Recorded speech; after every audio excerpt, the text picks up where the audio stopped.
മുഹമ്മദ് എന്ന കുട്ടിയെ ഉസ്മാൻ എന്ന അസ്മയുടെ ഭർത്താവ് തട്ടിക്കൊണ്ട് പോയിരിക്കുന്നു. കേരളത്തിലെ കണ്ണൂർ ജില്ലയിലെ ഇരിക്കൂർ എന്ന സ്ഥലത്ത് കൊണ്ട് വന്നു. എന്നിട്ട് മുഹമ്മദിൻ്റെ പാസ്പോർട്ട് നിലാമുറ്റം മക്കാമിൽ ഭണ്ഡാരത്തിൽ കൊണ്ടുപോയി ഇടുകയും ചെയ്തു. ഉസ്മാൻ്റെ മകനായി ജനിച്ച ഹഫ്സീർ എന്ന ദജ്ജാൽ സലാമിൻ്റെ മകനായി ജീവിക്കുന്ന റംഷാദ് എന്ന ദജ്ജാലിനെ മുഹമ്മദിൻ്റെ ശരീരത്തിൽ കയറ്റുകയും മുഹമ്മദിൻ്റെ ഓർമ്മയെ നിയന്ത്രിക്കുകയും ചെയ്തു വരുന്ന കാലം. നിഷ്പക്ഷം ഞങ്ങൾ ചെയ്യുന്നത് ഞങ്ങളുടെ മക്കളിലും എത്തും എന്ന് മൂസാ നബിയുടെ കാലത്ത് ഫിർഔൻ്റെ മകനെ രോഗം കൊണ്ട് നശിപ്പിച്ചത് കാണിച്ചു തന്നത് ഈ സമൂഹം മറന്നുപോയിരിക്കുന്നു.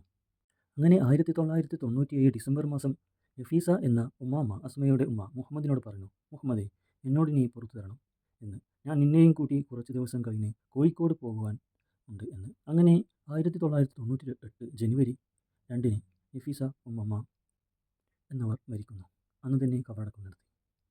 കുറച്ച് ദിവസം കഴിഞ്ഞു മുഹമ്മദ് നോക്കുമ്പോൾ ആ ഉമ്മാമയുടെ കുപ്പായ പെട്ടിയിൽ ഉള്ള കുപ്പായത്തിൽ മൊത്തവും ചോര കാണുന്നു. ചിലപ്പോൾ ഇവർ ആ ഉമ്മാമയെ ഇല്ലാതാക്കിയതാവാം.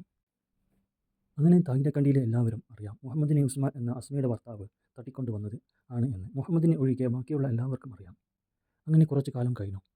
ആ നാട്ടിലെ കുറച്ച് നല്ലവരായ ആളുകൾ മുഹമ്മദിനെ കൂട്ടി ഒരു ജീപ്പിൽ പോകുകയാണ് കോഴിക്കോട് എയർപോർട്ടിലേക്ക്. അത് അറിഞ്ഞ ദജ്ജാലിൻ്റെ ആൾക്കാർ ആയ നിയാസും അഷ്റഫും തൈലക്കണ്ടിയിലെ ചില മാന്യതയുടെ മുഖം വെച്ച് നടക്കുന്നവരും അത് അറിയുന്നു. അവർ വേറെ ജീപ്പിൽ വന്ന് എല്ലാവരെയും കാണാത്ത രൂപത്തിൽ വന്ന് ആക്രമിച്ച് മുഹമ്മദിനെ തിരിച്ചു കൊണ്ടുപോകുന്നു. നിയാസ് എന്ന തൈലക്കണ്ടിയിലെ മനുഷ്യൻ എങ്ങനെ ദമാമിലെ വെള്ളത്തിൻ്റെ കമ്പനിയുടെ മുതലാളി ആയി എന്ന് അറിയാമോ? പണിയും കൂലിയും ഇല്ലാത്ത നടക്കുന്ന കാലം മുഹമ്മദിൻ്റെ ഉപ്പയുടെ പണം കൊണ്ട് അവർ ആ തൈലക്കണ്ടി തറവാട് പുതിയ വയറിംഗ് സ്വിച്ചും പിടിപ്പിച്ചത് ഓർക്കുക. നിയാസ് പണം വരുന്ന വഴി കണ്ടെത്തി. അങ്ങനെ അവൻ അവൻ്റെ കൂട്ടുകാരുടെ കൂടെ തെണ്ടിത്തിരിഞ്ഞ് നടക്കുന്ന കാലം മുഹമ്മദിന് അവൻ്റെ ഉപ്പ നോമ്പിന് പണം അയച്ചു കൊടുക്കാറുണ്ട്. പക്ഷേ അത് വേറെ ആരെങ്കിലും വന്ന് വാങ്ങിക്കും. ഉസ്മാൻ്റെ മകനായ ഹഫ്സീർ എന്ന പേരിൽ ജനിച്ച സലാമിൻ്റെ മകനായി ജീവിക്കുന്ന റംഷാദ് എന്ന ദജ്ജാൽ അതിന് പങ്കാളിയായി ഇരിക്കും. ഇത് അറിഞ്ഞ നിയാസ് ഒരു ഹർത്താലിൻ്റെ അന്ന് മുഹമ്മദിനെ കൂട്ടി ഹർത്താൽ കാണാൻ എന്ന് പറഞ്ഞ് കൂട്ടിക്കൊണ്ട് പോകുന്നു. അവിടെയുള്ളത് നിയാസും അവരുടെ ചങ്ങാതിമാരും. അവർ പട്ടുവം പോകുന്ന റോഡും പട്ടിയിൽ ഭാഗത്തേക്ക് പോകുന്ന റോഡും ഇരിട്ടി ഭാഗത്തേക്ക് പോകുന്ന റോഡും ബ്ലോക്ക് ആക്കുന്നു. വരുന്ന വണ്ടിയെ തടഞ്ഞു തിരിച്ചുവിട്ട് ഡ്രമ്മിൽ തീയും ഇട്ട് നിൽക്കുന്നു. മുഹമ്മദിന് കുടിക്കാൻ വെള്ളം കൊടുത്തു. മുഹമ്മദിനെ അവിടെ ഉറക്കി. അത് കഴിഞ്ഞ് നിയാസും കൂട്ടരും പോലീസിനെ വിവരം അറിയിച്ചു. പോലീസ് എത്തി ചെറിയ മകനായ മുഹമ്മദിനെ പിടിക്കുന്നു. മുഹമ്മദിൻ്റെ അടുത്ത് നിന്ന് ഇത് ആരാണ് ചെയ്തത് എന്ന് ചോദിച്ച് മനസ്സിലാക്കുന്നു. അങ്ങനെ മുഹമ്മദിനെയും അതിൽ പെടുത്തുന്നു. നിയാസും കൂട്ടരും കേസിൽപ്പെട്ടതിനാൽ ഇവർക്കാർക്കും തന്നെ പാസ്പോർട്ട് വെരിഫിക്കേഷൻ കിട്ടാതെ വന്നു. അങ്ങനെയിരിക്കെ കുറച്ച് മാസം കടന്നു പോയപ്പോൾ ഇവരും കൂട്ടരും ചിലരും ചേർന്ന് പോലീസ് സ്റ്റേഷൻ ആക്രമിക്കുന്ന സംഭവം ഉണ്ടായി. ആ സമയത്ത് അവരുടെ കേസുമായുള്ള ഫയലും മണൽ കടത്തുന്നവരുടെ ഫയലും അനധികൃതമായി ക്വാറിയിൽ ജില്ലി കടത്തുന്നതുമായുള്ള ഫയലും നിയാസിൻ്റെ ചങ്ങാതിമാരുമായുള്ള ഫയലും നഴ്സിൻ്റെ മകൻ്റെയുമായ ഫയലുകളും അവർ കാണാത്ത രൂപത്തിൽ പോയി നശിപ്പിക്കുന്നു. അങ്ങനെ കേസിൽ നിന്ന് ഇവർ രക്ഷപ്പെടുന്നു. അതിനുശേഷം പാസ്പോർട്ട് എടുത്ത് സൗദിയിൽ ജോലിക്ക് പോകുന്നു. ഇത് ഒഴിവാക്കുവാൻ വേണ്ടി നിയാസും കൂട്ടരും മുഹമ്മദിൻ്റെ ഉപ്പയോട് പണം വാങ്ങുന്നു. സൗദിയിൽ ജോലിയും വിസയും വാങ്ങിക്കുന്നു. അങ്ങനെ നിയാസിൻ്റെ ചങ്ങാതിയായ നിയാസും കൂടി സൗദിയിൽ കട നടത്തുന്നു. കുറച്ചു കാലം കഴിഞ്ഞ് കേസിൻ്റെ അവിടുത്തെ നിയാസിനെ ഹഫ്സീർ എന്ന പേരിൽ ജനിച്ച സലാമിൻ്റെ മകനായി ജീവിക്കുന്ന റംഷാദ് എന്ന ദജ്ജാൽ വാഹനാപകടം ഉണ്ടാക്കി കൊല്ലുന്നു. പിന്നെയും നിയാസ് തൈലക്കണ്ടി മുഹമ്മദിൻ്റെ ഉപ്പയെ ഭീഷണിപ്പെടുത്തി പണം വാങ്ങുന്നു. അങ്ങനെ വലിയ മുതലാളിയാകുന്നു. എല്ലാം കാണുന്ന അള്ളാഹു ഉള്ളത് അവർ മറന്നുപോയിരിക്കുന്നു. തീർച്ചയായും തൈലക്കണ്ടിയിലെ നബീസയുടെയും ഹുസൈൻ്റെയും മക്കളും കുടുംബവും നരകത്തിലേക്ക് എറിയപ്പെട്ടവരിൽ ഉൾപ്പെട്ടവർ തന്നെ. അതിൻ്റെ ഇടയിൽ 100 ഏക്കർ സ്ഥലം ആ വീട്ടിലെ സർവേയറും കൂട്ടരും കൂടി മറിച്ച് വിൽക്കുന്നു. എങ്ങനെയെന്ന് നോക്കാം. ആ കുടുംബത്തിലെ എല്ലാവരോടും ആ സർവേയർ വോട്ടർ ID കാർഡും റേഷൻ കാർഡും ഒപ്പം റേഷൻ കാർഡ് പുതുക്കുന്നതിന് വേണ്ടി എന്ന് പറഞ്ഞ് വാങ്ങിക്കുന്നു. അങ്ങനെ അത് എടുത്തുകൊണ്ട് അതിൻ്റെ ഫോട്ടോ കോപ്പി എടുക്കുന്നു. ഒറിജിനലും കോപ്പിയും ആയി അവർ സ്ഥലം വിൽക്കുന്നു.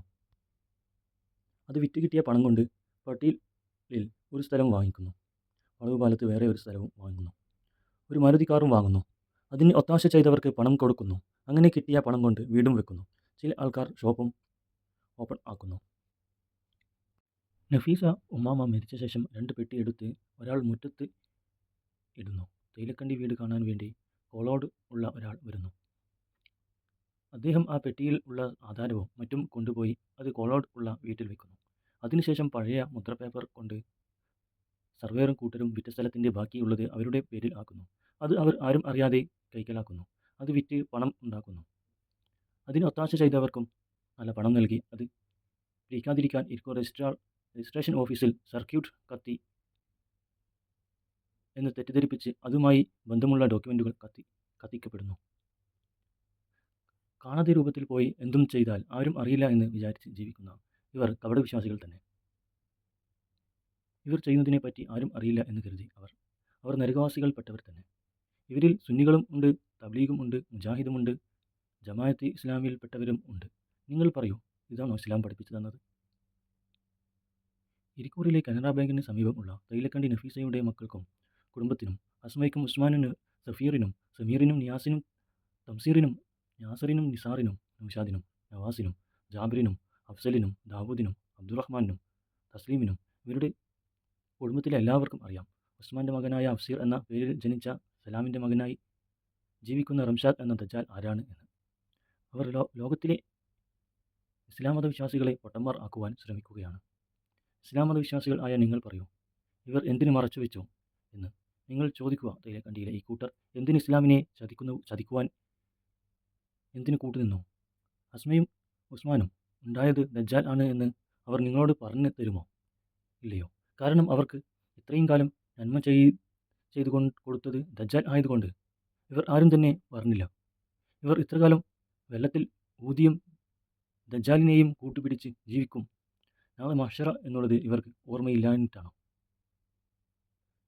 ഞാൻ നിങ്ങൾക്ക് മുഹമ്മദ് ഏൽപ്പിച്ച കാര്യം നിങ്ങളെ അറിയിച്ചു തന്നു. അൽഹംദുലില്ലാ. സജീർ എന്ന ദജ്ജാലിനെയും ഉസ്മാൻ്റെ മകനായി ജനിച്ച അഫ്സീർ എന്ന സലാമിൻ്റെ മകനായി ജീവിക്കുന്ന റംഷാദ് എന്ന ദജ്ജാലിനെയും കൂട്ടരെയും കുറിച്ച് ഞാൻ നിങ്ങൾക്ക് അറിയിച്ചു തന്നിരിക്കുന്നു. നിങ്ങൾക്ക് വിശ്വസിക്കാം, വിശ്വസിക്കാതിരിക്കാം, അത് നിങ്ങളുടെ ഇഷ്ടം. എനിക്കറിയാം നിങ്ങൾക്ക് ഇതൊക്കെ അറിയാനുള്ള സംവിധാനം ഉണ്ട് എന്ന്. നിങ്ങൾക്കെല്ലാം അറിയാനുള്ള കഴിവുകൾ ഉണ്ടെങ്കിൽ ഇതിനെക്കുറിച്ച് കണ്ടെത്തി ജനങ്ങളിലേക്ക് എത്തിക്കുവാൻ ഞാൻ നിങ്ങളെ ക്ഷണിക്കുന്നു. നിങ്ങൾക്ക് തീർച്ചയായും ഈ സത്യങ്ങൾ ജനങ്ങളിലേക്ക് എത്തിക്കുവാനുള്ള ബാധ്യത ഉണ്ട്. നിങ്ങൾ ഒരു സത്യവിശ്വാസി ആണെങ്കിൽ നിങ്ങൾ ഇത് ജനങ്ങളിൽ എത്തിച്ച് ജനങ്ങളെ തെറ്റിൽ നിന്ന് രക്ഷിക്കുവാൻ ശ്രമിക്കും. തീർച്ചയായും നന്മകൾ വിജയിക്കട്ടെ, സത്യങ്ങൾ വിജയിക്കട്ടെ.